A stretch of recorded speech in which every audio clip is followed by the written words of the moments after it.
Brooke Hogan exposes what no one knew about Hulk Hogan's death. Following the shocking death of Hulk Hogan, Brooke Hogan is in tears and fans are stunned by what she just revealed. As WWE and the entire world stays silent, Brooke Hogan has finally opens up about how Hulk Hogan protected her from the darkest sides and the manipulative tactics of her mother Linda Hogan when she was just a child. No tributes. No real coverage. Just silence. And now, Brooke Hogan says that silence is louder than ever. From dissociation and trauma to quiet protection and survival, this video uncovers what Brooke Hogan has held in for decades and why Hulk Hogan's presence may have saved her life. Underneath the roar of the WWE Universe, beyond the legacy of championship belts and booming catchphrases, lies a silence that's deafening. A silence not of respect, not of remembrance, but of omission. And now, that silence has been broken by the one person who arguably knew Hulk Hogan better than anyone else. His daughter, Brooke Hogan. In the wake of her father's sudden and tragic passing, Brooke has chosen not to bask in the spotlight, not to echo empty tributes or orchestrate public displays of grief. Instead, she's come forward with something far more profound: her truth. A truth about what really happened behind the curtain of fame. A truth about survival, scars, and the quiet heroism of a father shielding his daughter from a world no child should have to endure. This isn't a wrestling story. This isn't a tribute piece. This is an emotional unraveling, decades in the making. It begins not with Hulk Hogan, the icon, but with Terry Bollea, the man. The father. The one who, behind all the theatrics, was fighting a very different battle to protect his daughter from a home that, according to Brooke, was anything but safe. For years, the world saw Linda Hogan as the glamorous wife of the wrestling legend. But Brooke's new revelations cast a dark and complicated shadow over that image. In her tearful statement, delivered not with fury but with a haunting calm, Brooke paints a picture of a childhood riddled with psychological manipulation, emotional disconnection, and what she calls a silence that grew louder than the screams. As she recalls it, her father wasn't just her dad. He was her protector, her anchor, her buffer between reality and the chaos that swirled around them when cameras weren't rolling. She speaks about moments of confusion as a child, where she'd be showered with affection one day and then cast aside the next. She didn't understand it then. But now, as a grown woman standing in the aftermath of her father's death, Brooke is ready to admit that erratic love, that inconsistency, that emotional detachment came from her mother. And it left wounds. In her own words, Brooke confesses, "There were nights when I felt like I was parenting myself. Nights where dad would scoop me up and just say, 'It's okay, baby, we'll get through this.' And I believed him. I always did."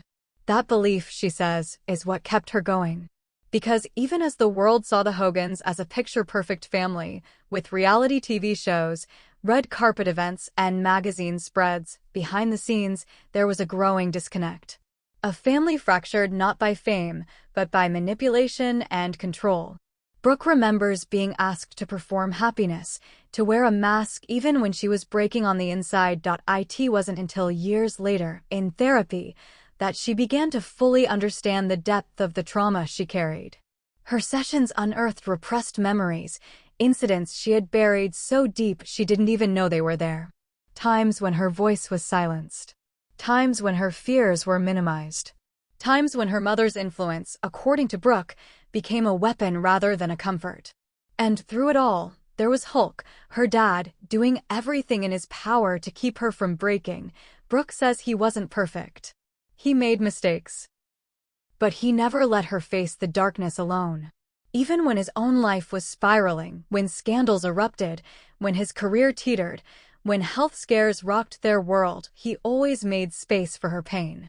She says, "Dad was the one who taught me how to breathe through the panic. He was the one who told me I wasn't crazy when everything else made me feel like I was." That kind of validation, she says, saved her more times than she can count. And now he's gone. And with him, the only person who truly understood what she lived through. Which is why Brooke's grief is so different. It's not just the loss of a father, it's the loss of a confidant. A co-survivor. The one person who knew the full story without needing it to be explained. And in the aftermath of his death, what hurts the most, she says, isn't the pain of mourning, it's the silence. The industry silence. The media silence. The family silence. There were no real tributes, she says. No sit-down interviews, no deep dives, no honors that reflected who he truly was. Just nothing. As if his legacy didn't deserve it. As if the man who helped shape wrestling into what it is today wasn't worth the airtime. And perhaps more devastatingly, she adds, I think that silence is louder than anything else I've heard since he passed. It's louder than the crowd used to be when he entered the ring. Louder than the cheers. Louder than the booing. It's deafening. That silence, Brooke believes, is a form of punishment. Not for her father, but for daring to be human. For showing cracks. For struggling publicly. For making mistakes. The world, she says, is far more forgiving of legends who die mysteriously, tragically, beautifully. But not those who die flawed. Not those who expose the messiness of real life. If you fall from grace, she says, they forget you were ever in grace to begin with. Her voice quivers when she recounts the last conversation she had with her dad. She won't reveal all of it, it's too personal, too sacred, but she does share this. He told me he was tired.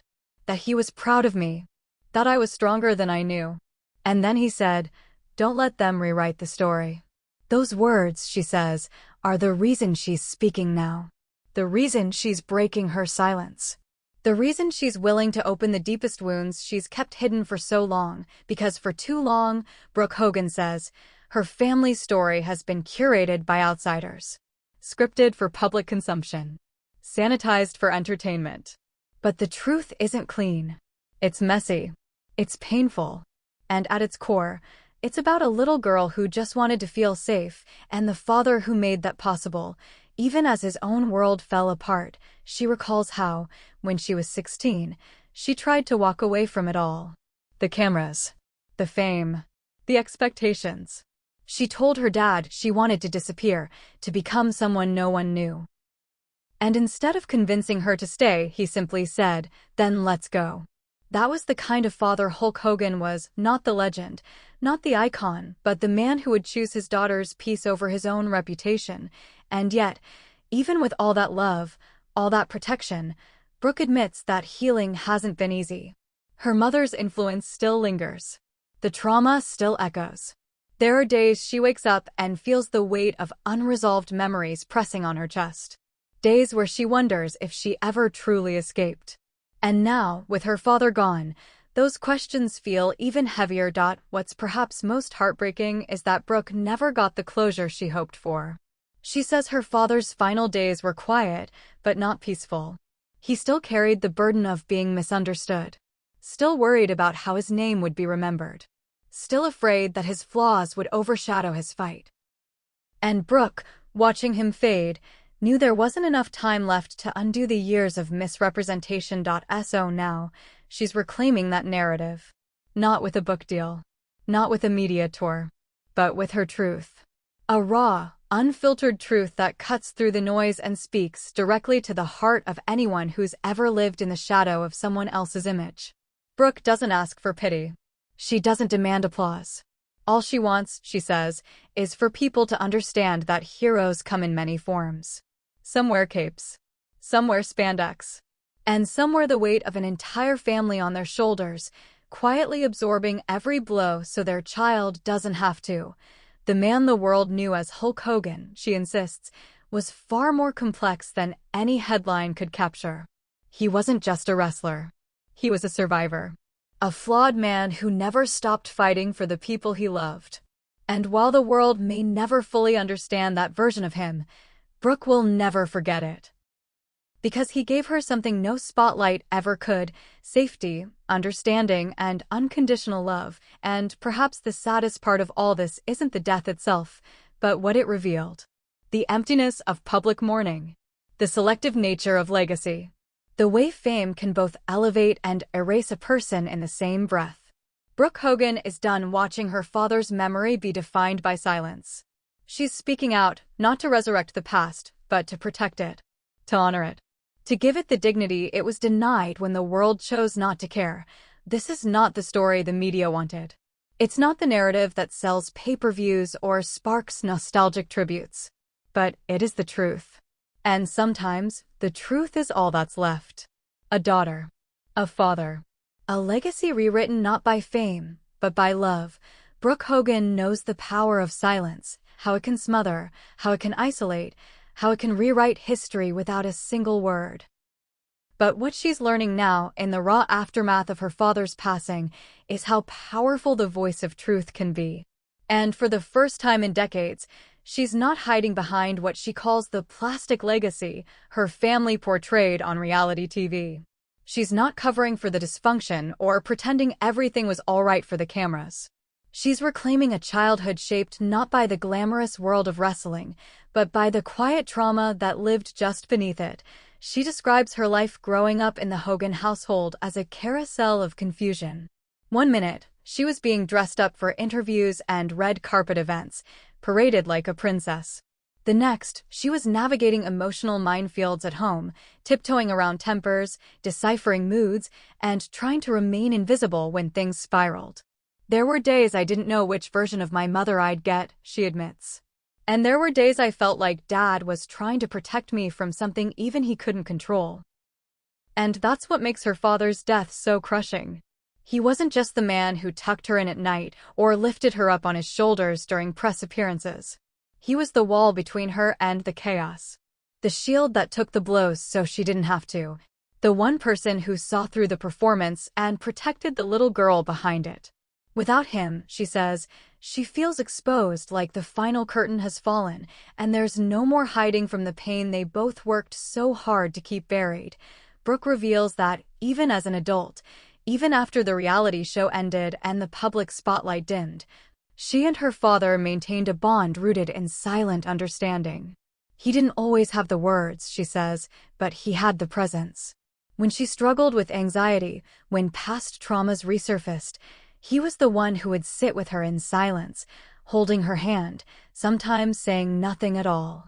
And it was in those quiet moments that she felt safest. It wasn't about fixing me, she says. It was about not leaving me alone with it. In contrast, she speaks of her mother's presence like a ghost that never quite left. The damage, she says, wasn't always loud or violent. Sometimes, it was the absence that hurt the most, the emotional detachment, the conditional love, the constant sense of not being good enough unless she was performing. I wasn't a daughter, Brooke says, I was a product. A piece in the branding machine. And while she knows her mother might not agree with that characterization, Brooke insists she's no longer afraid of disagreement.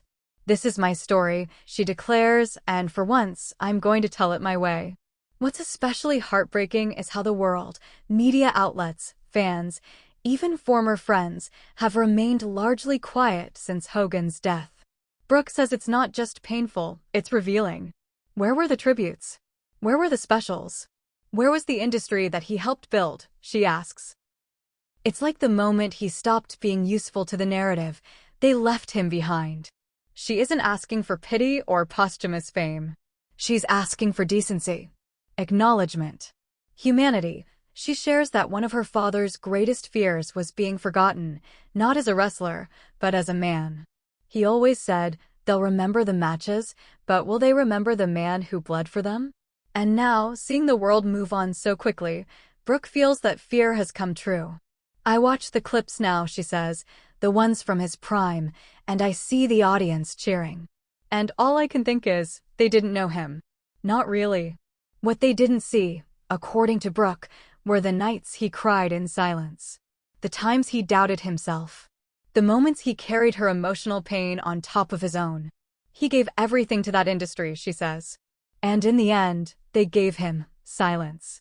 One particularly emotional memory Brooke shares is of a time when she broke down during a studio session. One of many attempts to build her music career. She was overwhelmed, exhausted, and battling an anxiety attack she didn't understand. She remembers running outside the studio in tears, collapsing on the pavement. And minutes later, her father showed up. No one had called him. She didn't even know he knew she was there. But somehow he did. He just knew when I was hurting, she says. He always knew. He picked her up off the ground, wrapped her in his arms, and simply whispered, "I'm here." That phrase became their bond, their anchor. Whenever she was lost, she'd text him, "Are you there?" And always, always, the response would come, "I'm here." Now that he's gone, Brooke says, she doesn't know who to text. "I still reach for my phone," she admits. "I still type it out. Are you there?" But there's no one on the other end now. And that void, the one left not just by his absence, but by the world's refusal to acknowledge it, is what Brooke is trying to fill with her voice. She's not just mourning a father. She's mourning the loss of a connection so profound, so singular, that no amount of applause or legacy talk can replace it. She reveals that she recently visited his grave for the first time since the funeral. She brought no flowers, no pictures, just a folded letter. Inside, she wrote everything she never got to say. Everything she's now saying publicly. The confessions, the gratitude, the pain, the truth. She placed it beneath a small stone by his head, knowing no one else would see it. And as she stood there in the quiet, she whispered, "I'm here." A response, she says, to a lifetime of her father saying it first. But Brooke isn't stopping at grief. She's turning it into purpose. She says she wants to build something in his memory, not a statue or a foundation, but a platform for children of fame who feel lost, silenced, or broken. "So many of us have stories we're afraid to tell," she explains, "because we've been told it would ruin the brand, embarrass the family, shatter the illusion. But the illusion is the problem. And I'm done living in it." She wants to start conversations about childhood trauma, emotional neglect, and the unseen cost of fame. And she's using her father's story as the catalyst. Not just the Hulk Hogan the world cheered for, but the Terry Bollea who cried behind the scenes, who bore the weight of his family, who never let his daughter face the darkness alone. In her words, "He wasn't just my father. He was my compass. And now that he's gone, I'm trying to find my way without him. But maybe, by telling the truth, I'll find a path he would have been proud of." Brooke Hogan isn't asking for headlines. She's not looking for a redemption arc. She's asking for humanity. For people to remember that behind every icon is a human being, flawed, fragile, and deeply complex. And behind every child of an icon is a story the world never sees. As she wipes away tears in her final message, she doesn't beg for sympathy. She simply says, "If you remember him, remember the man. Not just the moments, not just the matches, but the man. Because he was so much more than what the world allowed him to be." And maybe that's the greatest legacy Hulk Hogan could leave behind. Not the championships, not the catchphrases, but the quiet, unseen ways he protected his daughter. The love he gave when no one was watching. The battles he fought not in the ring, but in his home. And the truth that only now, after death, is finally stepping into the light. There's a certain cruelty in the way fame erases nuance. It packages a life into headlines and highlight reels, offering the world only the parts that fit within a storyline. For decades, Hulk Hogan was both celebrated and scrutinized, his legacy carved out in wrestling arenas and controversy-laced tabloids. But for Brooke Hogan, the story doesn't live in wrestling rings or viral moments. It lives in the quiet corners of a house where a father shielded his daughter from things no child should ever understand. It lives in whispered reassurances, secret battles, and sacrifices made in silence. And now, she is determined to make sure those sacrifices are no longer forgotten. In recent weeks, Brooke has been going through boxes of old memories, photos, handwritten notes, birthday cards. She found one card, dated long after the cameras had stopped rolling, that simply read, "You've always been my reason." It was signed, "Dad." That card now sits framed on her desk. She says it's a reminder, not just of who her father was, but of who she is because of him. "I survived because he loved me loudly when the world was silent," she says.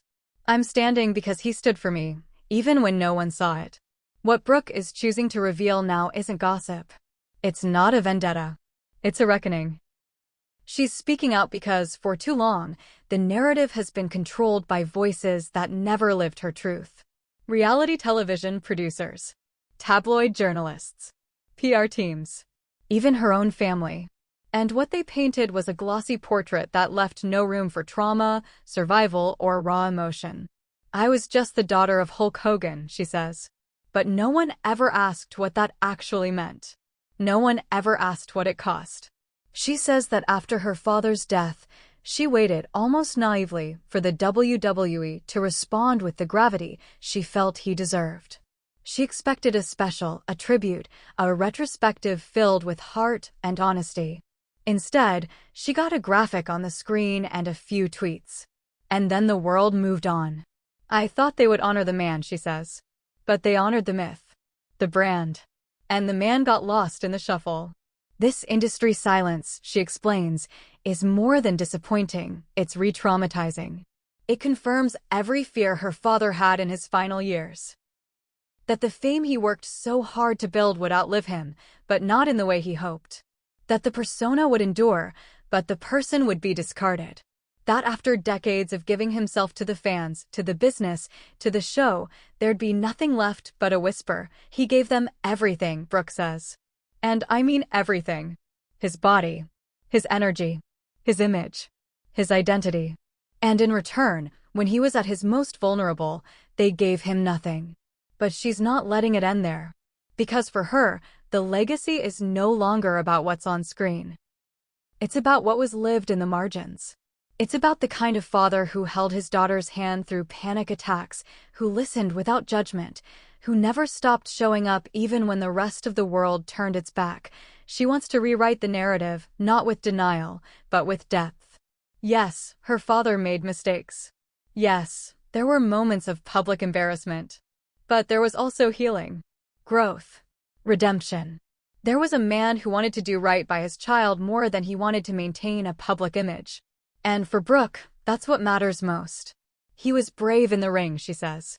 But he was braver in our living room, sitting beside me, listening to me cry, telling me I wasn't broken. She reflects on the final months of his life with a trembling voice. They were hard. There were health scares, hospital visits, quiet moments where fear hung heavier than hope.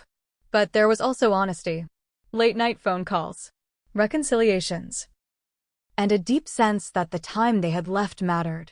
We didn't waste a second, Brooke says. He knew the end was near. And he wanted to make sure I would be okay without him. In those final days, she says he apologized not for anything specific, but for everything he couldn't shield her from. And she forgave him. Not because he was perfect, but because he had tried.